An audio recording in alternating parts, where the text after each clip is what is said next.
Here, this perp back with another video, and I just got done watching Chucky season 1 episode 2, and I'm really liking the direction in which this story is going with Jake and Chucky. Before I get into this review, hit that like button, hit that subscribe button, follow me on Twitter at perpminder420. With all that being said, let's get right into the review because I don't want to waste no more time. Episode opens up with a flashback to Halloween in '65 with Charles Lee Ray as a little kid. This is Chucky kind of like embracing his madness. Maybe he's the one that kind of killed his whole family. That's what we're going to see. They're just teasing it. I don't know. Flashing into present day, and it's Halloween, and this was an interesting episode, a really fucked up one, and it just goes to show you how scummy these kids are at this school. And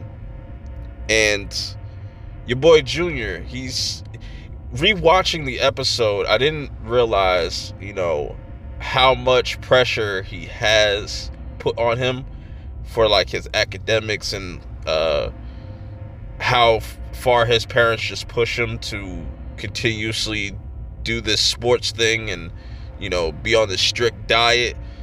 So maybe eventually down the line, maybe Junior and Jake will see eye to eye, but it doesn't seem like it's gonna go that way right now. Who knows? We're just gonna have to wait and see.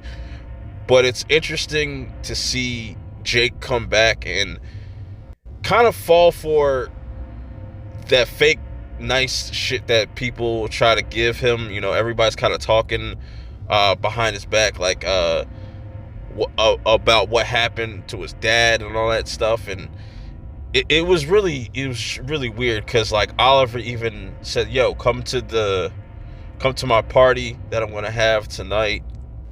You know what I'm saying? Make sure you bring Chucky."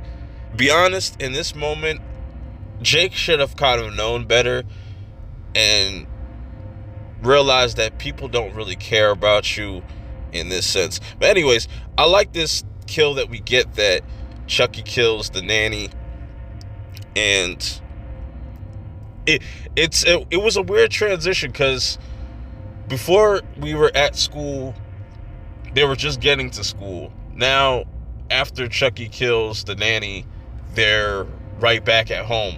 It was really weird how they kind of jumped through time like that. It should have been, they were going home. I don't know. It was just kind of weird how they chopped that up. I enjoyed the opening kill and how he killed the nanny, putting all the knives upright in the dishwasher and just kind of pushing her over. That was really dope. But of course, the cops have to get involved and question everybody. The parents don't know jack shit about the nanny. Don't even know if she has relatives or anything like that. It was really fucked up. The one officer suspects this might be somewhat doing of one of the kids. And maybe they had something against the nanny. Who knows? They definitely start to suspect certain things. I like this scene right here, though, where Chucky talks to Jake, and you could tell that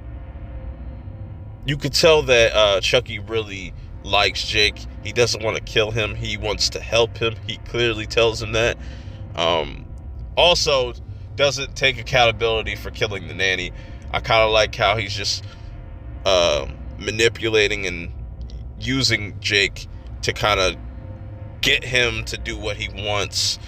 He also makes mention that he has a bigger he's aiming for something bigger, which I'm guessing that it's Andy. He wants to kind of lure Andy out so he can finally come face to face. I feel like we will see Andy probably somewhere towards the second half of this season, maybe towards the finale of this season.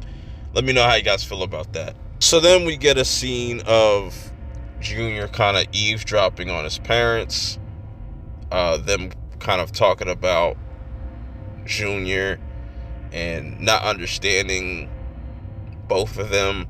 The mom is really weird about it. She's really suspect. I really want to see what she's hiding, what she's planning, because she really doesn't seem to like Jake, and she's starting to kind of be iffy with him. Junior gets the opportunity to sneak into Jake's room to see what he's up to, because he just doesn't really trust him. But he does care about his cousin. He does make that really clear in this episode, but at the same time, he's also jealous of him. He sees that he's looking at pictures of Lexi, and this is where Jake catches him in the act of, in his room on his own computer. Junior pretty much warns Jake, like, look, stay away from Lexi. You know what I'm saying? And I feel like those two will fight. They will throw hands eventually, probably sooner than later. What's also interesting is I think Junior also will be the one that will kind of figure out that Jake is talking to this doll, and that I'm curious to see where that's going to go. Switching things over to Lexi and her kind of household, we get Caroline, and Caroline is really good at drawing. Apparently, she draws a picture of Chucky. She's kind of worried that what if Chucky doesn't like me? She kind of wants to be Chucky's friend, so that's kind of weird. And I like how her Lexi's parents literally drill into her that, like, she'll never be better than her little sister, and that's probably why Lexi is acting out the way she's acting out, and she looks at Jake as the bully, not the other way around. And maybe we'll get some more context, because I feel like all these characters have been friends in the past, but they all kind of parted ways during middle school and whatnot. They kind of allude to that with this scene of Devin talking to his mother, and his mother being concerned about Jake and thinking that possibly his father was abusive, putting hands on him. But he doesn't know that. He doesn't know that. She just assumes because apparently they used to be friends. So they're all getting ready for the Halloween party, but Jake is trying to look for Chucky. Obviously, Chucky's out doing his own thing. He's trick-or-treating early. Comes across this one chick, gives her an apple, the same apple that we got teased to in the opening of this episode. Obviously has a razor in it. But these, if they don't make like a Funko Pop or like make any type of merch out of Hello Kitty Chucky, that's just gonna fly off shelves, man. That was a really dope little pop culture reference right there.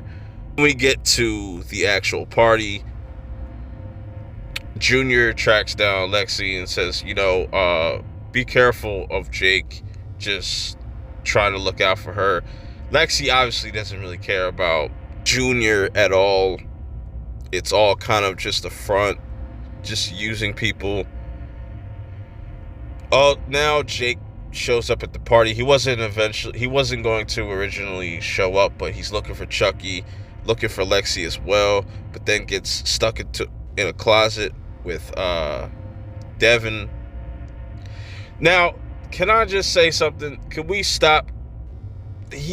I need them to really relax with like how they're portraying these middle school kids. Like it's a little, I don't know, it's a little pushing the boundaries.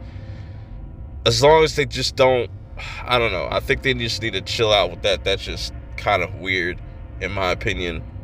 It kind of takes me out of the show at times. But then we get right back into things as we get a scene of Chucky and Caroline playing some type of weird ass video game that's obviously not real, and Chucky starts to to talks to Caroline like, we could kill your sister. You could do whatever you want.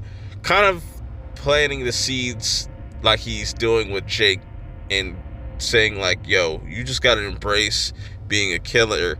Some people deserve to get killed and stuff like that. And I like how he's underneath the bed, trying to kill Lexi and trying to stab somebody, but like ultimately failing. So as Jake gets out of the closet, literally, which is like ironic that they, anyways, we finally find out what Lexi's costume was, because the whole episode, it's like meant to be a surprise. It's really fucked up. It ends up being Jake's dad, and I was like, yo, she deserves to die. In this moment, I was like, okay, Lexi gotta go. She's doing entirely too much. It's time for you to pack it up. So Devin's mom goes to the lady's house that, she got the apple from Chucky. She's obviously bleeding from the mouth. Gives a vivid description of what Chucky looked like. Had a Hello Kitty mask and, was wearing overalls and all that stuff. So she might end up, getting a little bit too close to Chucky, and Chucky might have to get rid of Devin's mom. I could definitely see that happening. So Lexi tries to go get her sister. Her sister, Caroline's like, no, I'm here with my new friend. Obviously talking about Chucky.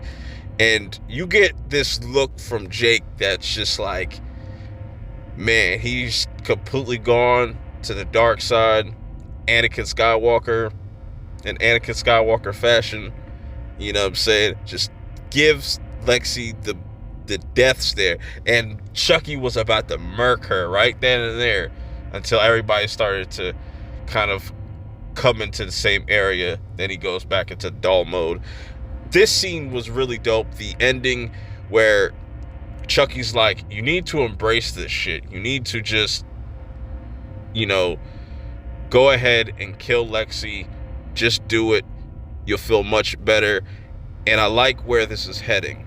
I like the fact that Chucky's able to do with Jake, with what she wasn't able to do with Andy, because Andy was really innocent and always was a good kid, always wanted to be the hero.